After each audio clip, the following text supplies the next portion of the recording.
Welcome to the channel, guys. This is August Lights Perfume, and what basically this video is going to be is about it's going to be a mini perfumery course slash tutorial slash guide, and the intention with this course is going to be help beginners and people who are just getting into perfumery start out. I'm going to save you a lot of time. I'm going to save you a lot of effort and research because I'm going to be giving you a lot of recommendations. We're going to be learning a lot of theory. We're going to be discussing a lot of methods and practices. And in the end, towards maybe the third or the fourth video of this course, I'm going to be giving you a practical demonstration on how to make perfume. So without wasting much time, let's just directly jump into it. So, what is perfume? Well, a perfume can be defined as your choice of alcohol combined with your choice of fragrance component, right? Now, the fragrance components could be essential oils, they could be fragrance oils, and they could be your aroma chemicals. So alcohol plus fragrance components equals perfume. But let us discuss alcohol, and that is what this video is basically about. We're going to discuss alcohol. So first of all, why is alcohol even used to make perfumes? Well, you see your fragrance components that we just discussed, be it essential oils or be it fragrance oils or be it your aroma chemicals, all of these are scents in their own right. Okay, they could be individual perfumes, but the problem is you cannot directly apply them onto your skin. Rule number one of perfumery is never apply these fragrance components directly onto your skin. They can be dangerous to your skin. They're too strong. They may cause irritation on your skin. They may cause rashes, burns, and allergies, which can take up to weeks to return to normal. So that is the rule number one. Do not apply them directly onto your skin. So how do you apply them? Well, to apply them, you obviously need to make a perfume out of them. And that is why alcohol is used, because you need to dilute these fragrance components before you can apply them onto your skin or even onto your clothes, because you don't want to risk anything because they're just too strong. So to dilute these fragrance components, alcohol is used because alcohol helps in the dilution process, and it is only after the dilution process that a perfume is made.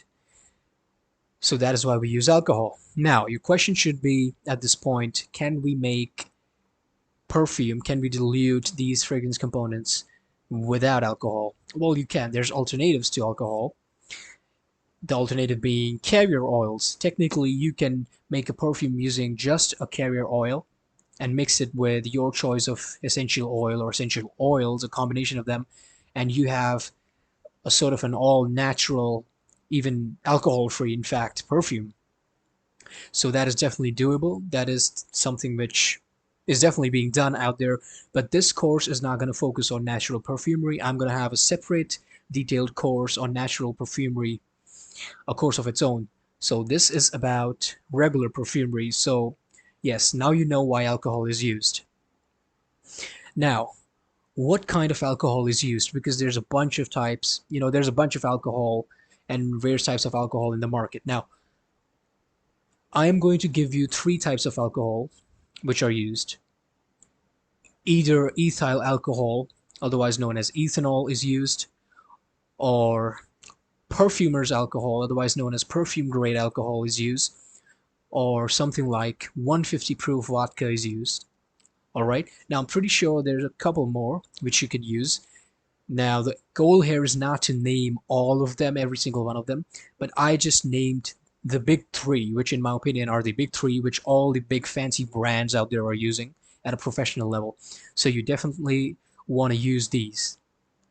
I'll repeat myself: ethanol, otherwise known as ethyl alcohol, perfume grade alcohol, otherwise known as perfumer's alcohol, or 150 proof vodka.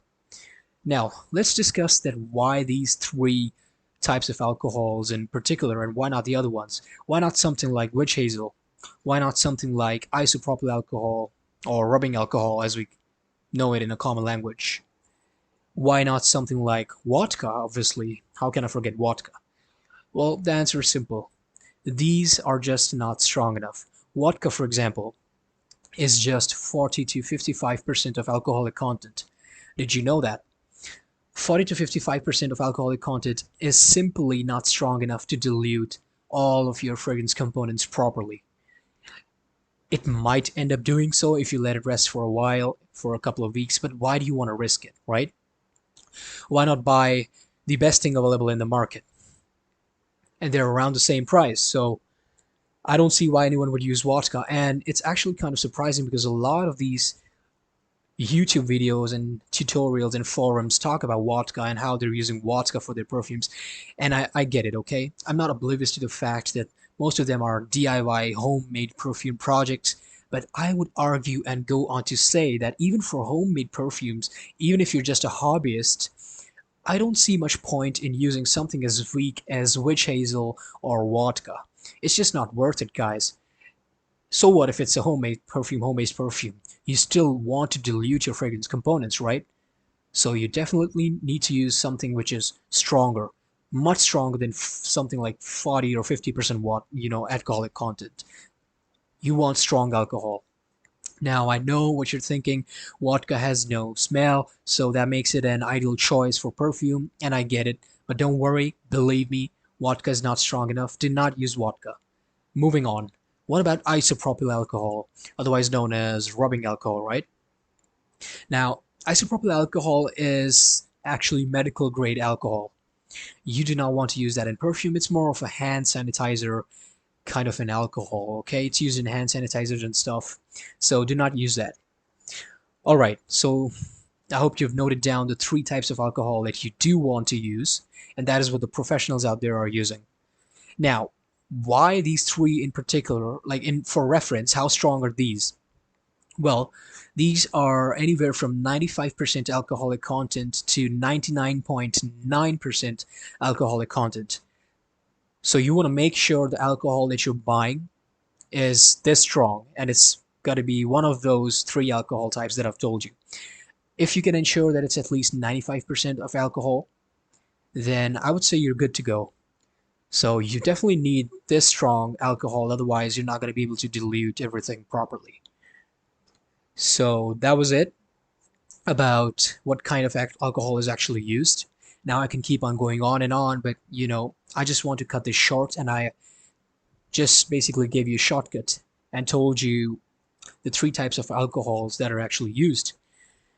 Now, well, obviously, at this point, your question should be, well, I said that alcohol is like 95% of alcoholic content. For example, ethanol that I use is 99.9% alcoholic content. So what's the remaining 0.1% or the remaining 5% of it? Well, the answer to that is simple. It's a very beginner question. It's just poison, okay? Poison is added in to the alcohol to make it unsafe, unfit for drinking, so that the public may not use it as general purpose consumption alcohol. They don't want you to do that, and that is also how companies avoid paying taxes on alcohol, because it's not consumption alcohol, it's not a luxury commodity, it's general purpose, general use, lab use alcohol. So do not drink this alcohol. Guys, I know you people are not dumb, but I just want to put this out there because I don't want to leave anything. So yes. Now, you definitely understand by this at this point, I've said it a couple of times, that alcohol is mixed in with your fragrance components to make perfume. But your question should be in what ratio, in what percentages? Well, let me tell you something very general. Most of your perfume is alcohol, okay? Fragrance components is just a couple of drops. It's just probably like 5%, 10%, 20%, or 30% at max. 30% is extremely rare. Anything above 30% is extremely rare. So 70%, 80%, 85, 90, 95% of your perfume, even in some cases, is nothing but alcohol. Okay? So that is the ratio, just a general ratio. But what exact ratio should you be using? Now, that depends on one simple question. What kind of a perfume are you trying to make? There is this very simple classification method, which you're probably seeing on your screen right now. I'll make sure to put in a diagram, and you're probably seeing it as I'm talking right now. So that is the whole classification, right? First is your strongest perfumes, which are actually called pure perfumes, right? Second is your EDP, otherwise called Eau de Parfum, and EDT, Eau de Toilette, Eau de Cologne are next, right? So from strongest to weakest, you can probably see it right now on your screen. For reference, a perfume is anywhere from 15 to even above 30%, maybe even 40% of concentration of your fragrance components, and the rest of it is alcohol. So if your perfume liquid is that strong, it is by definition pure perfume. And something like EDT, for example, might be closer to 10% fragrance components and the rest of it is alcohol. 5 to 15% is EDT, Eau de Toilette. So that is the classification, and this classification is regulated. It's it's an art form, right? It's more of an art form than it is science. So some people like following it, some people follow it very strictly, some people do not. There is an organization which you must know about for your general knowledge, known as the IFRA, International Fragrance Association, which sort of does regulate all of this. If your perfume brand, for example, is associated with IFRA, if it's IFRA certified, then you will have to follow these regulations. And it's good to get IFRA certified. You know, if your brand is IFRS certified, that is definitely good. It looks good for your brand. Now, that was the whole classification. So, how much alcohol you add with how much fragrance components depends on what you're trying to make. The most popular type of perfume is EDT, known as Eau de Toilette. And if you're trying to make Eau de Toilette, you will have around 5% to 15% fragrance components, and the rest of it will be alcohol. And an EDT is exactly what we're going to be working with in this video. By this video, I mean in this series. It's probably going to be the third video or the fourth video where I'm actually going to demonstrate how to make and mix things up and actually make a perfume. So yeah, that was it for this video. Again, like, share, and subscribe, comment, leave a comment if this was helpful, and visit our Facebook page, visit our Instagram page, check us out, and I will see you guys in the next video. Thank you.